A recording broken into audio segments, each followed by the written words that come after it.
Peace. What's good? How y'all doing? This is Zaza Ali.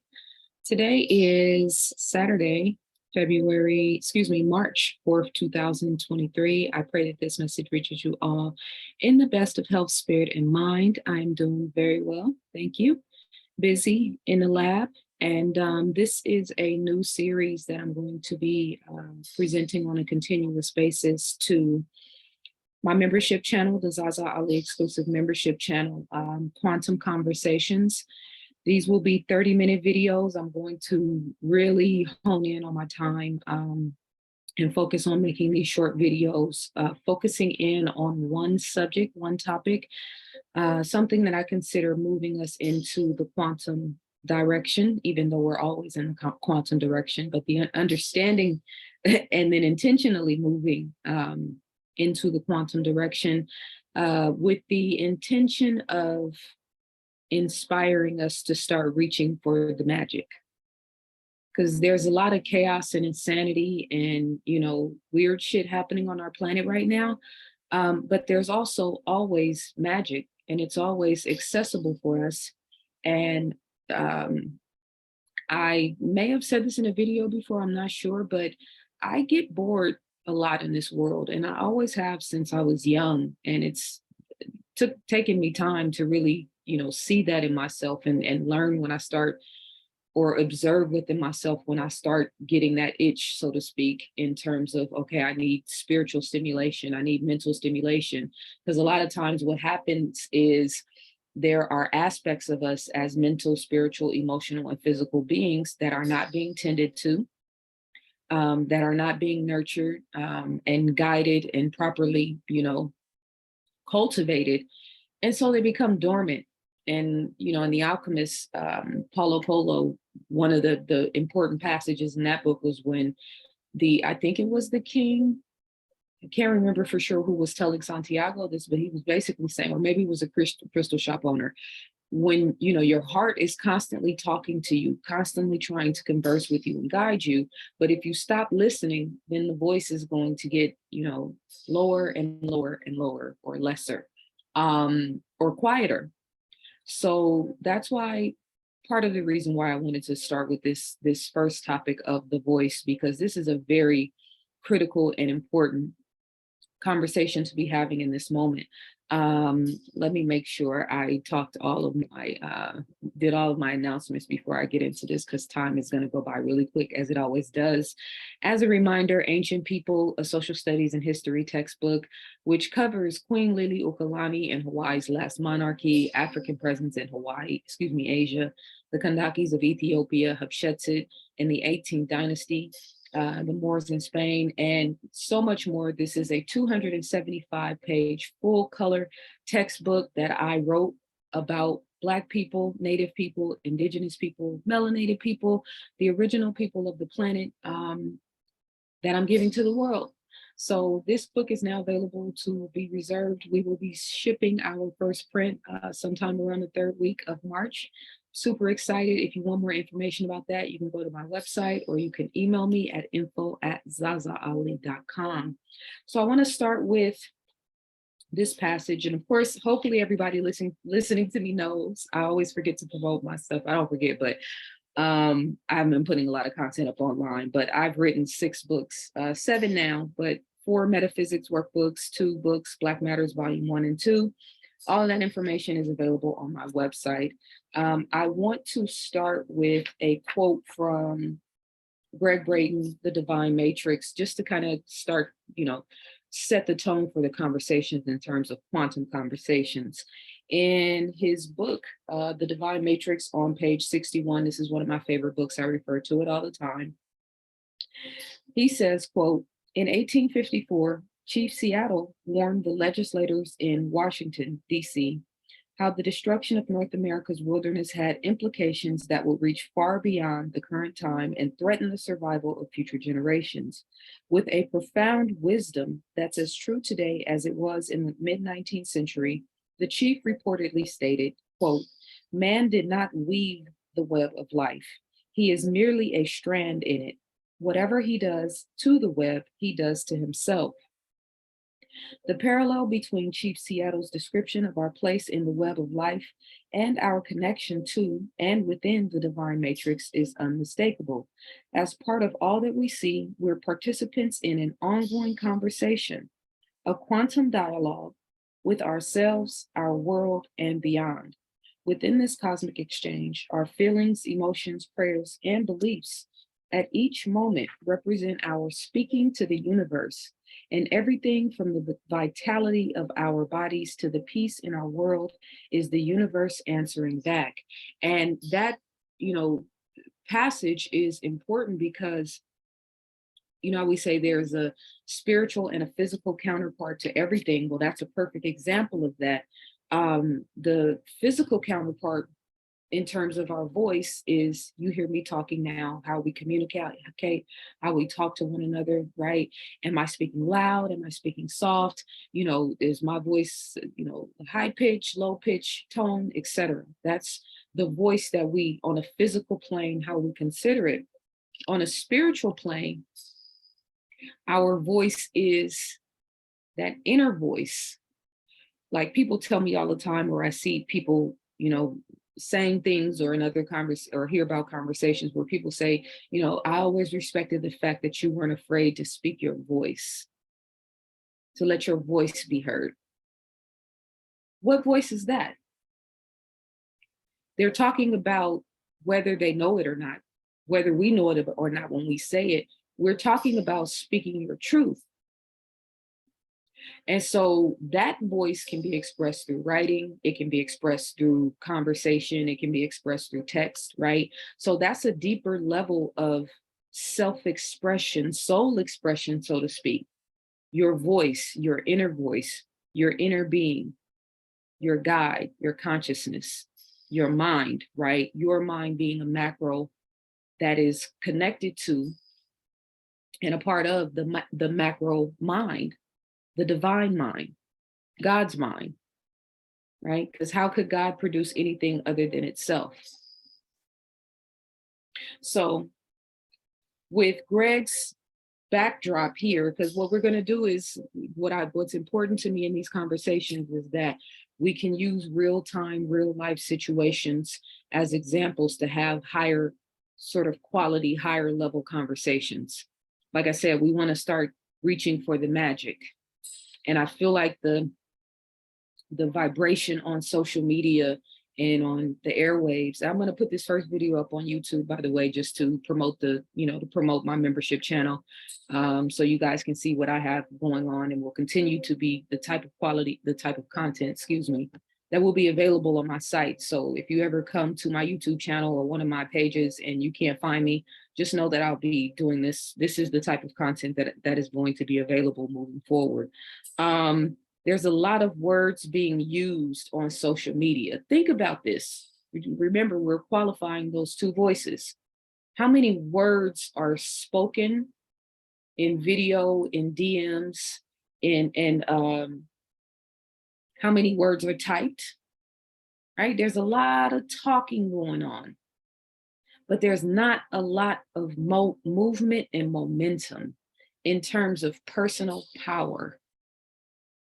The inner voice to me correlates with personal power. Those two things are one and the same. Because if the inner voice is strong, like Paulo Coelho, the point that he was making in the book, if you listen to your heart, if you respect the wisdom, if you learn how to translate and interpret, because it's never going to steer you wrong, then the voice will be louder, which means the signal will be stronger, which means the quality of life will expand and be greater. But there's a lot of talking, not a lot of momentum, not a lot of movement.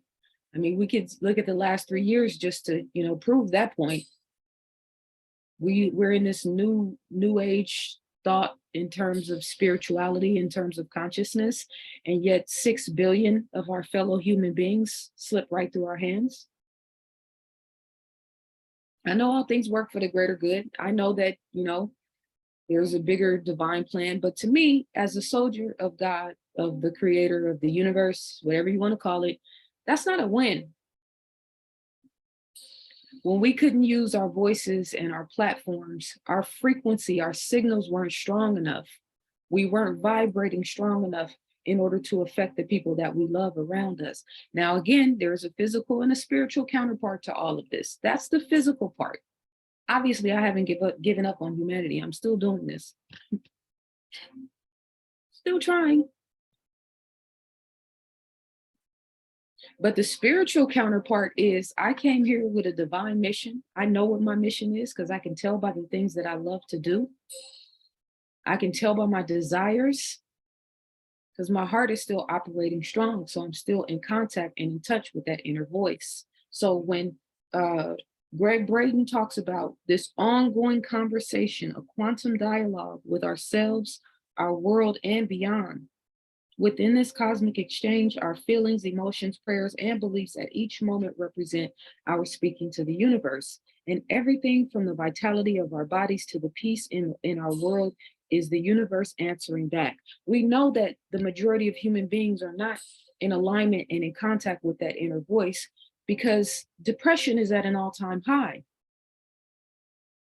Suicide is at an all-time high. People settling in relationships is absolutely at an all-time high. And those who aren't settling are creating platforms that focus on, everything but love. And to that point, I want to show this video real quick because we're going to have these conversations and correlate the real-time realities, right?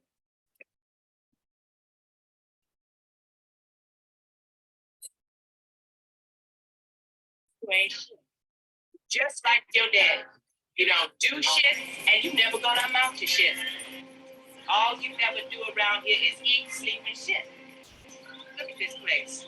When y'all at, y'all must think I'm the maid. Is that it? I gotta go. Hell no, it ain't it. It ain't it till I say it's it, damn it. Is that it? Boy, don't get smart with me because I'll knock your ass in the middle of next week. And where you going anywhere, you little fat fuck? You ain't got a job. Get that little fuck on my porch.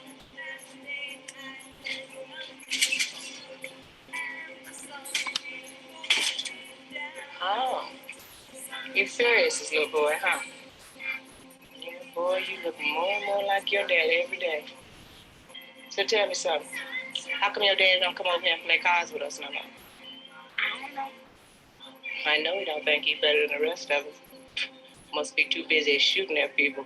I heard what happened over there the other night. You still got that same girlfriend? Excuse me, Mama? Now you see the change in her tone? Why do you always play football? Because that's what I want to do. That's right.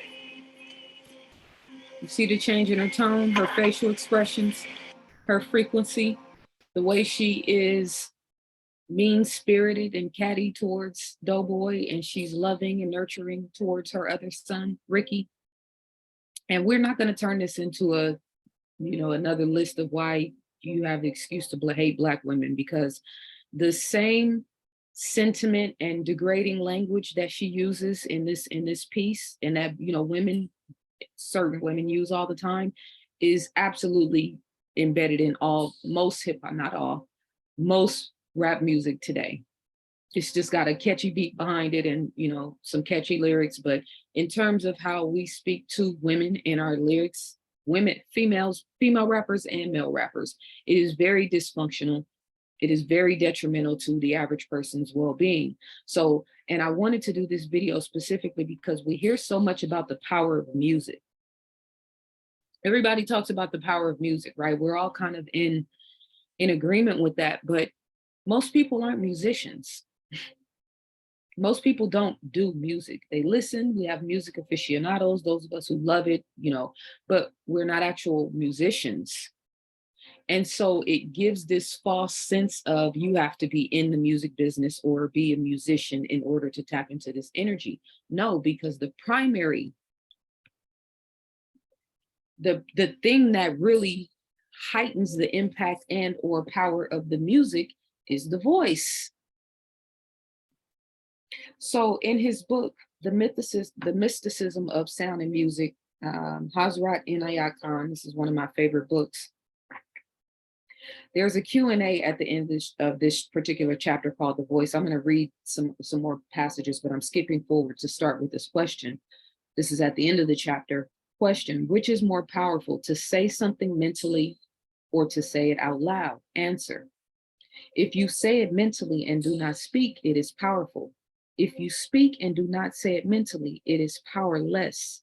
If you say it mentally and speak it at the same time, it is most powerful.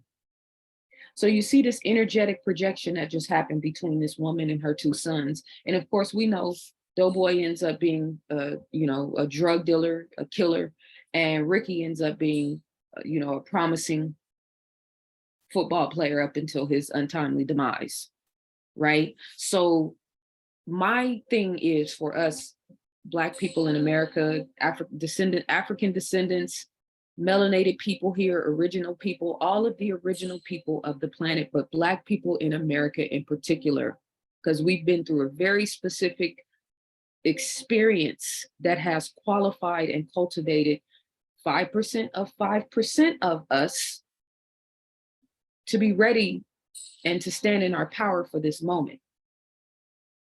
What has the Black collective, Black people in America, our people in America in particular, what has our voice been resonating across the world and into the ethers?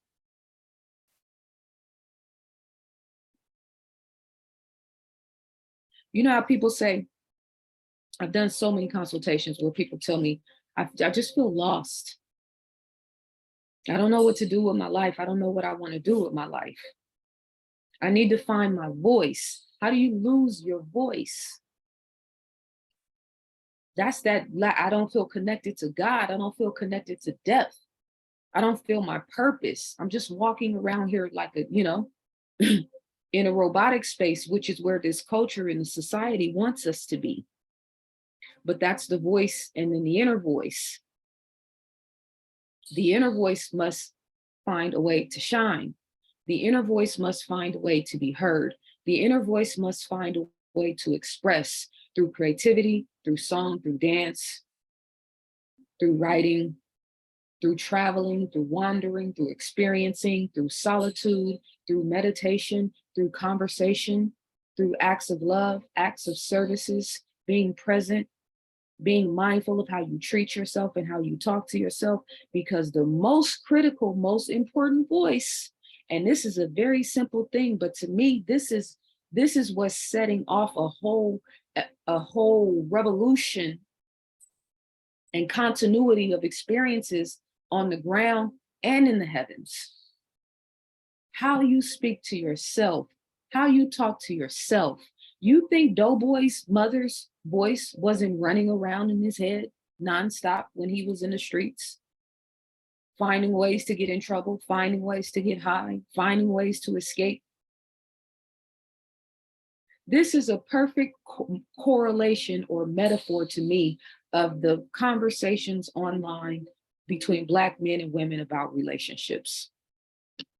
Podcasts, influencers, 95% of that shit I cannot listen to, because this is all I see. Sometimes it's flowery and pretty. Sometimes it's intelligent and professional. Sometimes it's ghetto and grimy.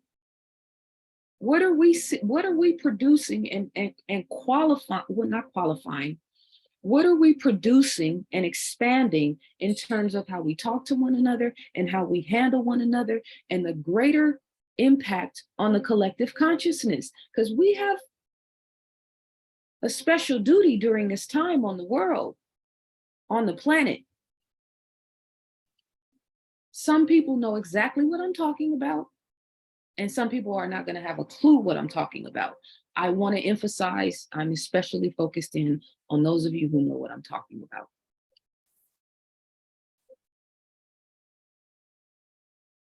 We're so irresponsible with our words. And man, listen, some of the things people write in my messages sometimes, like, bro, I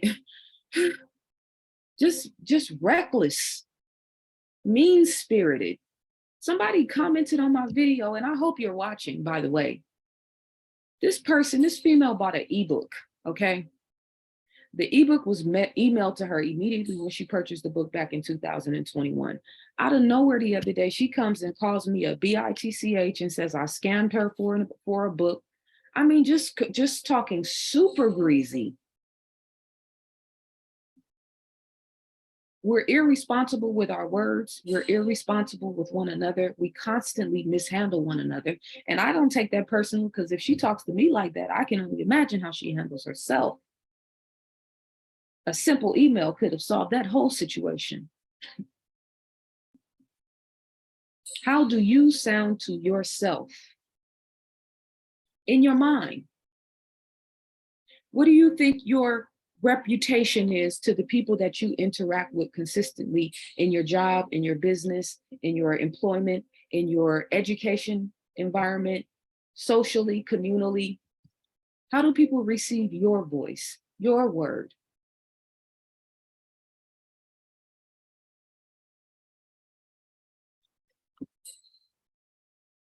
Quote, this is on page 88. This chapter is called The Voice. The voice is not only indicative of man's character, but it is the expression of his spirit. The voice is not only audible, but also visible to those who can see it. The voice makes impressions on the ethereal sphere, impressions which can be called audible. At the same time, they are visible. Those scientists who have made experiments with sound and who have impressions of the sound on certain planes, which impressions appear like forms, will find one day that the impression of the voice is more living, more deep, and has a greater effect. That's critical, because we focus on music. That's why we live in a world of entertainment. That's contrived. I love music. I am a music connoisseur. But the voice, the impression of the voice is more living, more deep, and has a greater effect. And I can remember very specific times where somebody said something to me, even as a child, that cut through my spirit like a knife. I can feel the vibration of the words to this day.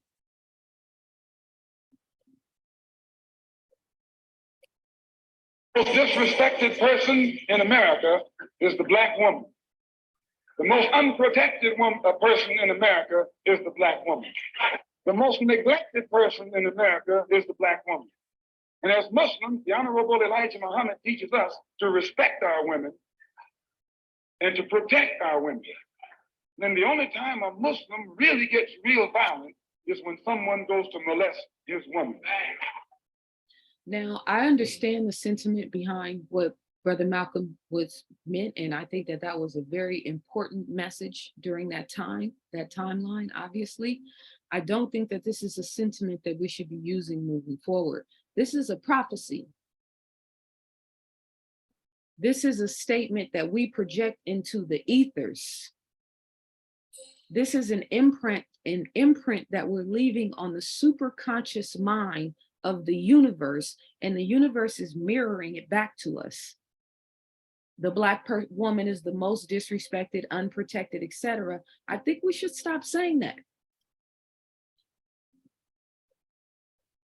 There are three principal kinds of voices: the Jalal voice, the Jamal voice, and the Kemal voice.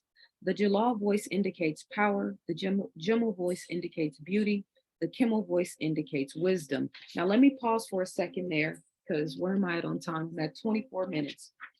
In the Change Your Mind from Lack to Abundance workbook, I talk about ACE, adverse childhood experiences, or ACEs, which are potentially traumatic events that occur in childhood from 0 to 17 years old, such as experiencing violence, abuse, or neglect, witnessing violence in the home, and having a family member attempt or die by suicide. Then it goes into this graph: physical abuse, verbal abuse, sexual abuse, physical neglect, emotional neglect, a parent who has alcoholic or drug abuse issues, mental illness, mother victim of domestic violence, family member incarcerated in jail, mental illness, parental separation due to divorce, death, abandonment, etc. These are all things that most people in America have experienced. Even people with money. So you calculate the ACE score, you tally however many of those categories apply to you, and the ACE score explains a person's risk for chronic disease. The higher the ACE score, the higher one's risk of health and social problems. As the ACE score increases, so does the risk of disease, social, and emotional problems.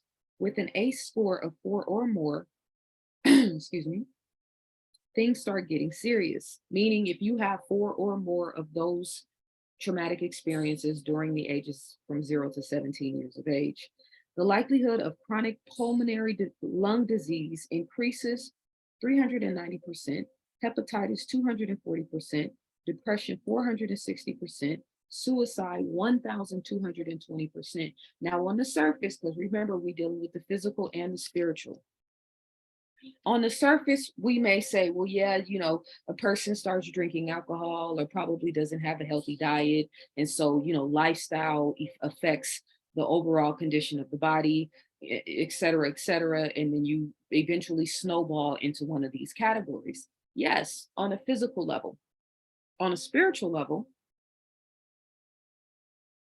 take a drink of my tea. On a spiritual level, you, in living in those type of environments, remember, we're the voice. When you start going through traumatic experiences from childbirth to or coming into this physical world up through 8 years old, 10 years old, 12 years old, 15 years old, etc., the more traumatic experiences, the less you are in touch with your inner voice. And your inner voice starts to deteriorate or gets quieter and quieter, and we start hearing the monster's voice, the parent's voice, the world's voice, society's voice. Our voice gets replaced. And now there's a mean-spirited, self-doubting,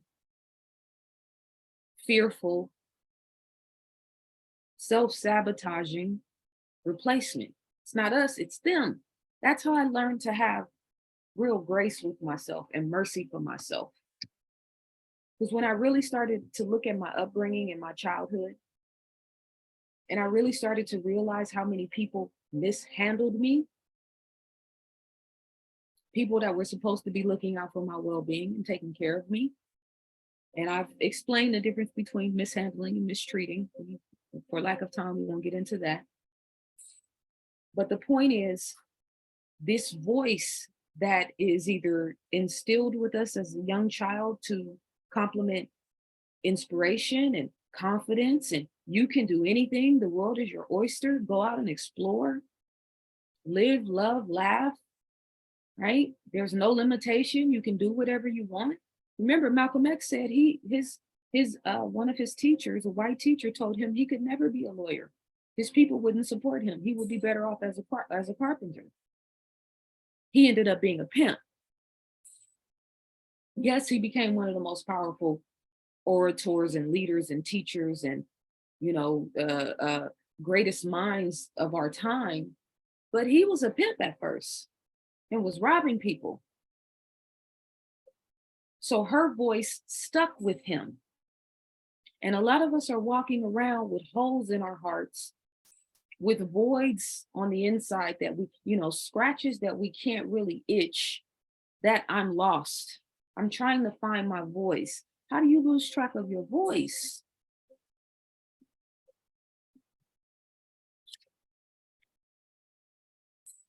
If you take careful notice, I'm back on the voice chapter. If you take careful notice in everyday life, you will find that sometimes before a person has finished his sentence, you have become annoyed. It is not because of what he has said, but it is his voice. And you will also notice, perhaps not every day in your life, but sometimes, that you once heard someone say something that has always remained with you. It gives always a beautiful feeling.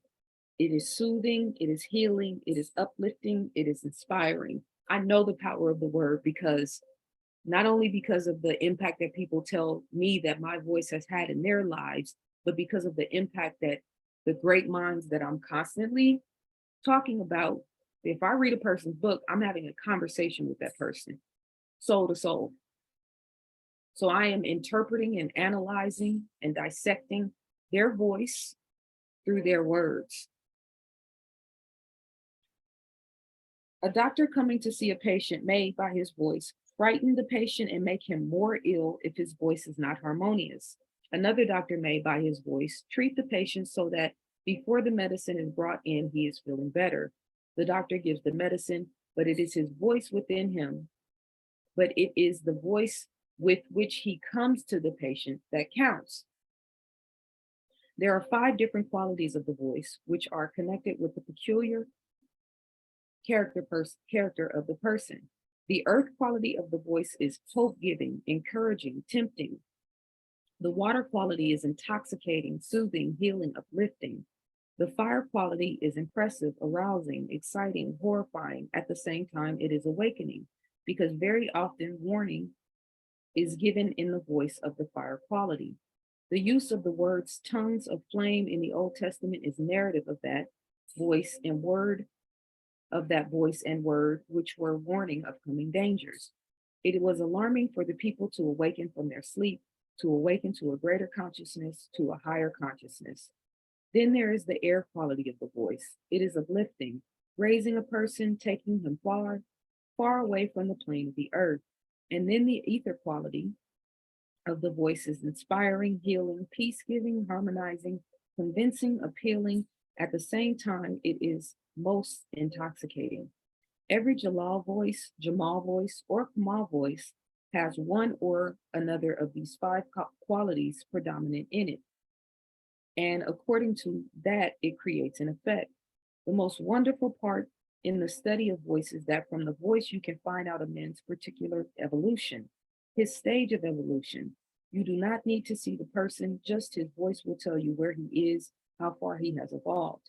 There is no doubt that the character of the person is apparent, is evident in his voice. I think if people started actually listening to people more, listening with your God sense of intuition, it would save a lot of the horror stories that we hear about dating and relationships in these times. People are telling you up front who they are. If you're meeting a guy on social media that's bragging about the bag and how many females he's bagged and his expectations on the first night, you shouldn't end up online, with a recanting a horror story. You should have just listened to this dude.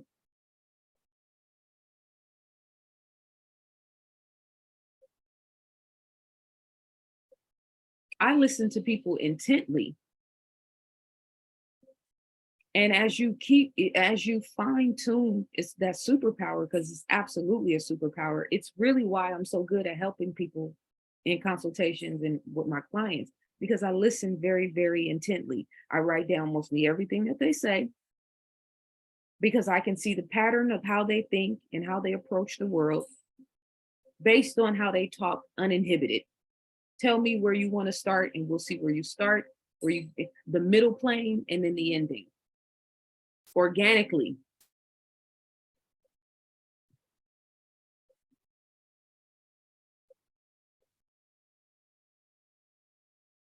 Making sure I read everything that I wanted to read from this book. I'm over my 30 minutes, but I promise you next week, well, whenever I do the next one, maybe before, it'll probably be before next week, because I feel like,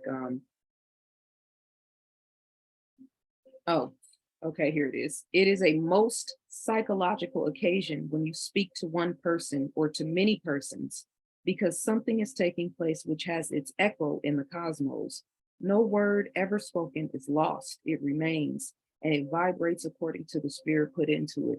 Imagine every word that you've ever spoken still remaining in the ethers, somewhere vibrating,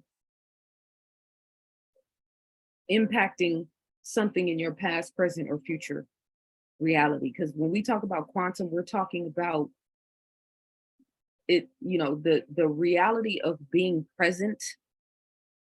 Like Eckhart Tolle talks about the power of now. I'm going to do a video about that, by the way, in Quantum Conversations. I almost quoted a few things from there in this video, but when we talk about the reality and the power of now, that means the past, the present, and the future are all happening right now. That's what creating in the quantum realm means. I am that I am. That means I have a desire to be fulfilled. This is why these people are trying so hard right now to control you mentally and emotionally and spiritually. Because if they can lock you in a frequency,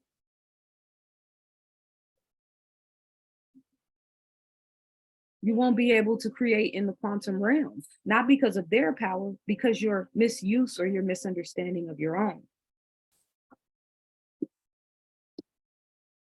How many of us are resonating the love frequency through our voices, how we speak to ourselves, the inner language, the most important conversation? Because I know if you don't speak to yourself with love, you might think you speak to the world with love. It's difficult to project something that you haven't learned to internalize.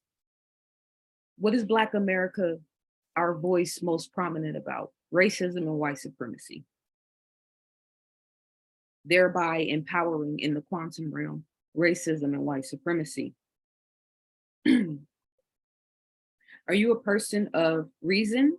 Is your voice reflective of a person of reason, a person of rage, a person of respect? Are you known as the problem solver or the problem maker?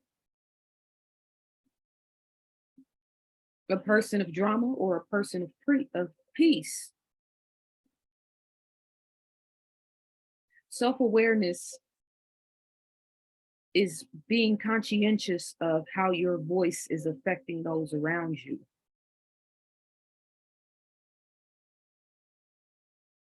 What you speak and what you don't speak, what you think and internalize and therefore project, because remember, there's always a conversation happening in your head. I heard somebody say that one day, and even though I knew it, I had to sit back and think about it like, damn, I'm never not talking to myself. My internal voice is always there, even when it's just, oh, I'm not thinking anything. I'm still thinking something. I'm observing that I'm not having a thought, which is a thought. So what is the quality of your voice, your inner voice, and the way you talk to yourself, your level of self-awareness, how your energetic imprint that you leave when you move out in the world through your voice, how you use words, how you write words, and how your words affect other people. We always talk about how people affect us, right? Somebody said something that made me feel a certain type of way. Somebody did, right? So my point in quantum conversations is to stand in a position of power and look back out at the world and our experiences and the situations that we find ourselves in, and analyze and assess based on a position of power. How did I create this? How did I attract this? How is this going to serve me? How is this going to benefit my life moving forward? How can I use this experience to become a better person? Because it's no holds barred. We going quantum, baby. Like I said in recent videos on the membership channel, you know, these people they're creating without them. They're shooting for the stars. They're not playing small fiddle. They're shooting for the stars. Are we? Individually and collectively, are we? Are we creating without limitation? Those who want to build schools, those who want to start companies, those who want to travel and explore, those who want to move to a new country. Are you thinking about it with limitation? Is the voice in your head, your inner being, your higher self, or your lower nature? God or the devil? We talk about carbon footprint, but what's your spiritual footprint on the planet? What's your mental footprint through communication, through your voice, what you stand for? What do you stand for?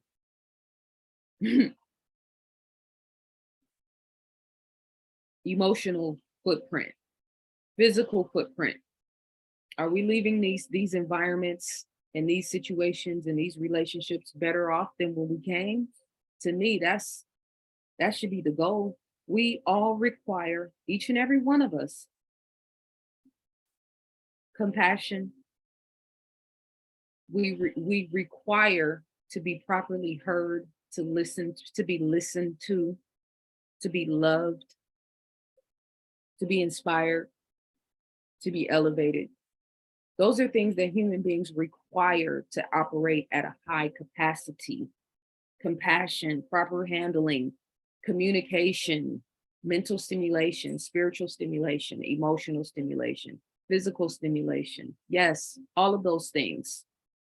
We require that consistently to vibrate and operate at a high capacity. If we require it, we have to be able to give it. I'm just saying, if we are the people of God, we can't be walking around, making this footprint of, or embodying this footprint of a closed fist. Are we citizens of the world or not? Are we the people of God or not? Because that's a hell of a cross to carry. That's especially in this hour where it seems like darkness is prevalent. Or darkness is prevailing, I should say. I have an exercise that I was going to read from The Secrets of Sound Healing, in terms of cultivating toning, how to cultivate the chakras. I'm probably just going to either do a separate video or just type it up and put it in the membership channel. I'll probably just do a video because it's an exercise, if it doesn't sound weird.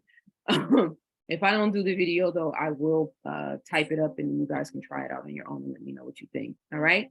Quantum Conversations with ZaZa Ali. This is the first official episode called The Voice. This exclusive ongoing series, will be premiering and exclusive to the ZaZa Ali exclusive membership channel. So if you're interested in these conversations and in all of my content, you can get more information on zazaali.com or in the description. Peace and love.